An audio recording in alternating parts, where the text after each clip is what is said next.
Hello everyone, welcome back to my channel English Crossroad. In today's video, we are going to dive into the textual exercise of the lesson The Funny Man, a poem that made us laugh, smile and think at the same time. We will solve the questions together, learn new words and understand the poet's message in a fun and simple way. So keep your book and notebook ready and let's get started. Work in pairs. Identify the true statements. The poet says that she had never heard such an amusing song. It is true, isn't it? It's shown that in the line you have seen here, you sing a song and sat down on the ground. You never heard in all your life such a funny failing sound, isn't it? So it is true. The funny man was quite ill mannered. Ill mannered means not properly behaving. What is it said here? He raised the shoe and smiled at me. His manners were polite. That means it is a false statement. The funny man wore two hats on his feet. It is true. He was wearing two hats on his feet and one shoe on his head, isn't it? The funny man hoped on his head to reach home. Yes. See the last line? He turned the other way about and hoped home on his head. So it is true. The funny man gave a rose to the poet. Did he give the rose to the poet? No. He said, "Allow me to present your highness with a rose." And taking out a currant bun, he held it to my nose. So what was he giving? A bun. Currant bun he was giving. So our statement is, the statement is false. The funny man smiled at the poet. Yes, it is true. He smiled at the poet. Now identify the words from the poem based on the meaning given. Share your answer. A small seedless raisin. So that is what we have seen now. Current. It's current. C-U-R-R-A-N-T. Current. Moved unsteadily. So it is in the how he is moving. Staggered. So it is in this line. Staggered. Okay. So S-T-A-G-G-E-R-A-D. So that is S-T-A-G-G-E-R-A-D. Staggered. So that is the answer for this. Now complete the following sentences with a reason. You have to write the reason for these three blanks. The tone of the poem is dash because dash. The tone of the poem is we can say either light-hearted or humorous because the man's absurd actions create comedy. So this is the answer. Here you can choose anyone, light-hearted or humorous. The rhyme scheme of the poem. This we have already discussed while we were seeing the stanza A, B, C, B. And it gives a musical or playful quality to the poem. The poet has frequently repeated the word funny in order to, why the poet has repeated the word funny? To emphasize the man's ridiculous and silly behavior. Okay, to show the poet's silly behavior, he has repeated the word funny. Choose the correct answer. The poem uses vivid imagery to create a dash, humorous and nonsensical or confusing but thought-provoking scene. What is it? We know it is humorous and nonsensical. So this is the answer. The structure of the poem is in dash, monologue, dialogue form. Which form it is? The structure of the poem is in dialogue form. Here it shows like a conversation between the funny man and the poet. The phrases sounding sight and hoped home. You see, sounding sight. It is alliteration. Same consonant sound is used, isn't it? Sa. Hoped home. Ha. So when the same consonant sound comes, we say it as alliteration. Reread the following line from the poem in the correct order. But never had I seen before such a funny sounding sight. So how to, sometimes the poet changes the word order in a line in order to maintain a rhythm. Okay, so but never had I seen before such a funny sounding sight. So this can be written as but never before but never had I seen before. So before we are writing earlier, it becomes but never before had I seen such a funny sounding sight. What is the meaning of it? You see, never before had I seen. Never before had I seen means I have never seen something like this in the past. And such a funny sounding sight, something that looked strange or amusing and also made a funny noise. So this is what the poet wants to say. Why has the poet used phrases like funny sounding sight and funny feeling sound with reference to the funny man? The poet uses phrases like funny sounding sight and funny feeling sound to show how strange and amusing the funny man is. That is, the funny man is really an amusing person. These phrases mix up what we see and hear, making his appearance seems too odd. It feels like it makes noises, and his song so funny. It creates a feeling. This blend of senses make the funny man scene even more comic and unusual. For that, the poet is using these words and phrases. Can you think of any real world situations where people do similar things for fun, entertainment, or performance? Share with your classmate and the teacher. I have noted some of the situations where we feel such type of fun. That is circus clown. When we see the circus clown who wears exaggerated costumes and do silly performances. That is a fun filled moment when we see the clowns. Street performers who juggle unusual objects or do balancing act. Comedians who use absurd props and illogical actions in their routines. Children's entertainers who wear clothes backwards and shoes on hands for laugh. Performance artists who create surreal, nonsensical acts to surprise audience. Many artists who pretend invisible objects are real in humorous way. All these examples involve playful rule breaking and unexpected behavior designed to create laughter and amusement. Read the extract given below and answer the questions that follow.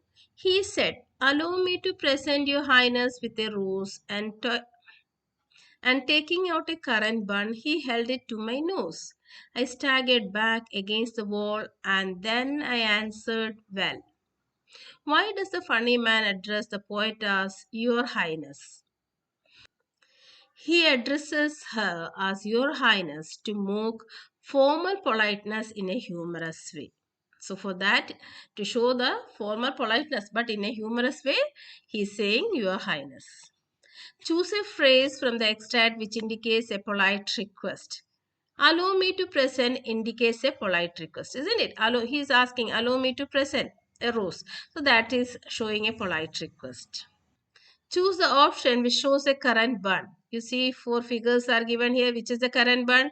This second image is the currant bun, isn't it? This is a bread, this is a donut, and this is a loaf of bread, isn't it? Complete the sentence with an appropriate reason. When the poet says, "Well," it expresses surprise. This was so because the man offered a currant bun instead of a rose, which was unexpected. It expressed surprise. Why? Because the man, instead of giving a rose, what was he giving? He was giving a currant bun. That is why. You never heard in all your life such a funny feeling sound. My friend, why do you wear 2 hats upon your feet? I said. He turned the other way about and hopped home on his head. This is the last answer. Choose the line from the extract which tells us that the sound was unique. Such a funny feeling sound. It shows that the sound was unique. You never heard in all your life such a funny feeling sound. This shows that the sound was unique. Complete the sentence with an appropriate reason. The poet calls the funny man my friend. Why? Because the poet calls him friend because she finds him amusing and non-threatening. Non-threatening means he was not threatening her, only making her laugh. What does the reaction of the funny man to the poet's question tells us him about? His reaction shows he enjoys being absurd and doesn't take things seriously. Nothing was serious for him. He was taking everything very cool. Choose the correct option to complete the sentence. The last line of the extract makes the readers feel dreamy, impatient, worried, or cheerful. It makes us cheerful. Now answer the following questions. Which character trait of the funny man was most appealing to you and why? The most appealing trait of the funny man is his playfulness. He does not follow rules or logic but still makes everyone laugh. His joyful and carefree nature reminds us that it's okay to be different and have fun in our own way. So, this is the character trait of the funny man. Second question. The funny man does unusual things in the poem. How does it affect the overall mood of the poem? The funny man's unusual actions create a light-hearted and humorous mood in the poem. His silly behavior, strange songs, and funny appearance make the poem feel cheerful and entertaining, making readers smile and enjoy his absurdity. What alternative title would you suggest for the poem? If you want to suggest some other name, what you will give? And give reason for your choice. I would title the poem The Topsy-Turvy Man because it perfectly describes the funny man's upside down and unusual behavior. In the end, what is it said? He's walking on his head, isn't it? So I will give Topsy-Turvy Man because it perfectly describes the funny man's upside down and unusual behavior. Everything he does is the opposite of what we expect, and this title captures a silly and confusing world. Why do you think the poet has included dialogues in the poem? The poet has included dialogues in the poem to make the scene more lively and realistic. Dialogues help readers feel as if they are part of the conversation. They also show the funny man's personality more clearly and make the poem more interesting and fun to read. That is why the poet has included dialogues in the poem. What does the poet wish to convey by highlighting the unusual behavior of the funny man? The poet highlights the funny man's unusual behavior to show that breaking rules and being different can bring joy and surprise. His silly and illogical actions encourages us to use our imagination and enjoy the freedom to be playful and creative. Now let us learn. Read the following phrases: walking down, taking out, sat down. So these are phrasal verbs. Phrasal verb are combinations of a verb with a preposition. That is, this verb can be with a preposition or an adverb that together function as a single unit. That means walking down. This is now a single unit. They often have meanings that are different from the individual words used alone. That is, walking is different, down is different, but walking down is different meaning. So, when we are joining these two words, when we are taking these two words together, the meaning changes. They often have meanings that are different from the individual words used alone. The same verb followed by different prepositions or adverbs conveys different meanings. Now let's see here. Here you see match the phrasal verb in column 1 with their correct meaning in column 2. See here column 1, take up, take after, take in, take over, take off. All these phrasal verbs are starting with the word take. Isn't it? Here take it is given. But the second word is up, after, in, over and off. Now this column is the phrasal verb and the meaning is given in column B. You have to match the correct one. Take up. Take up means to begin to study, practice, or do something. Take in. To understand or comprehend something. Take over. Take over. To assume control or responsibility for something. Take off. To become successful or popular quickly. Take after. To resemble or look similar to usually a family member. Now fill in the blanks with suitable phrasal verbs from the table given in 1. You may change the tense of the verb if required. So here the phrasal verbs meaning we have already now identified. Now use these phrasal verb to fill in the blanks here. The new technology is set to take over traditional methods of communication. What is the meaning of take over? To assume control or responsibility for something. I tried hard to take in what the writer wanted to say but was unsuccessful. Arjun decided to take up painting as a hobby. The smartphone quickly, see, take off, it was given because already in the market the sale has started, so took off. Sheila takes after her father, they have the same smile. Sheila takes after her father, they have the same smile. Here it is take after, since it is singular we are writing takes after. Sheila is singular, so we have written takes after. Match the verbs in column 1 with any suitable adverb or preposition in column 2. Write the meaning in column 3. An example has been given. You see, now different verbs are given. Look, run, put, break, call. Here prepositions or adverbs are given after, away, up. So you have to use this. From this column 1, you have to select one word. Column 2, you have to select one word. And you have to write it here. And after writing, you have to write the meaning.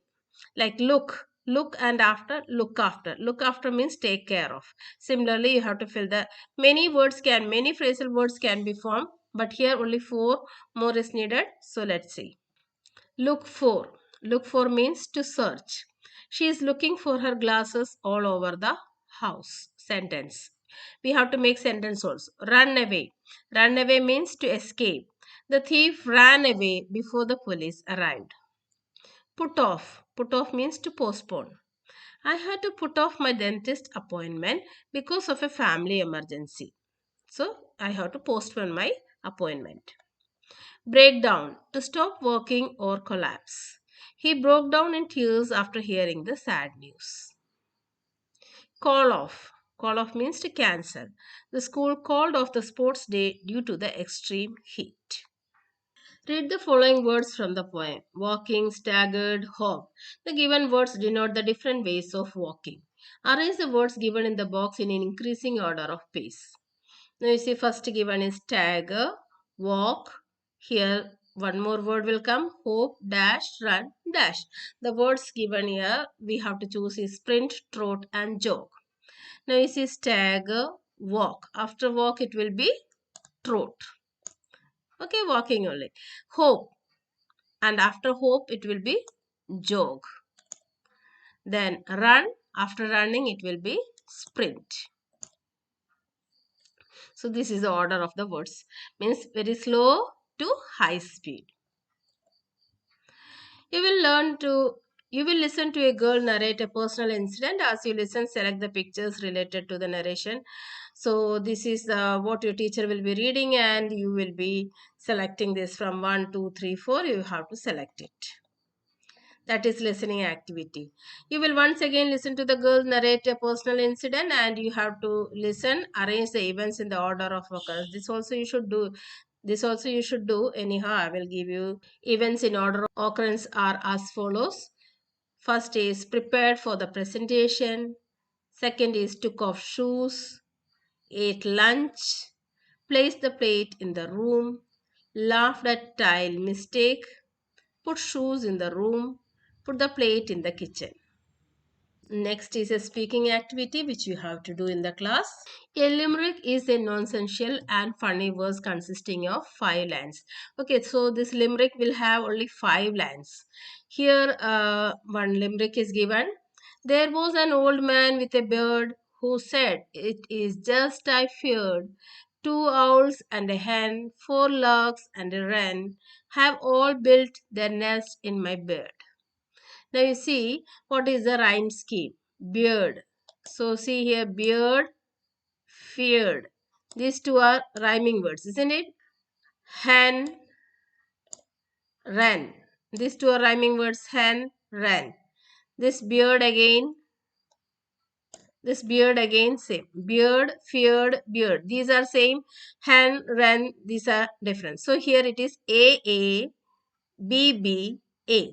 A B B A. This is the rhyme scheme of this limerick, isn't it? A B B A. Now see another one. This limerick is: there were two friends in Bengaluru's lanes. One loved books, the other flew planes. They would laugh and they would play in their own unique way, creating stories and flying in dreams, trains. Lanes, planes, trains. All these are rhyming, isn't it? Lanes, planes, trains. These three words are rhyming. And the other two, play and way. These two are rhyming, isn't it? Again, A, B, B, A. So remember, all limericks have the same rhyme scheme, that is A, B, B, A. This is the rhyme scheme of the limericks. Follow the structure given below and write a limerick on your own. Here some clues are given. Using these clues, you have to write a limerick. See here, there was a child from Delhi who danced with a bowl full of jelly. Delhi, jelly. It slipped from her hand and fell on the sand. Now ants are here, dance, group on telly. So this is how I formed a limerick. So in ancient Indian literature and mythology, there are several humorous or funny characters who play important roles in the stories. So Tenali Rama, Birbal, Mulla Nasruddin, King Vikramaditya and Betal. So these stories you might have read. If you have not read, please take a book from your library and read it. You will enjoy. So children, in this lesson, The Funny Man, we saw how laughter and imagination make even ordinary moments special. The poet Nadali John brings out the joy a funny man brings to a child's world. Through the poem, we understand the power of humor in brightening up our day and the value of those who make us smile. Let's try to find such a joy in small things and also be the reason someone laughs today. With that, we come to the end of this video. If you like the video, please like, share and subscribe. Keep smiling, keep learning. Bye.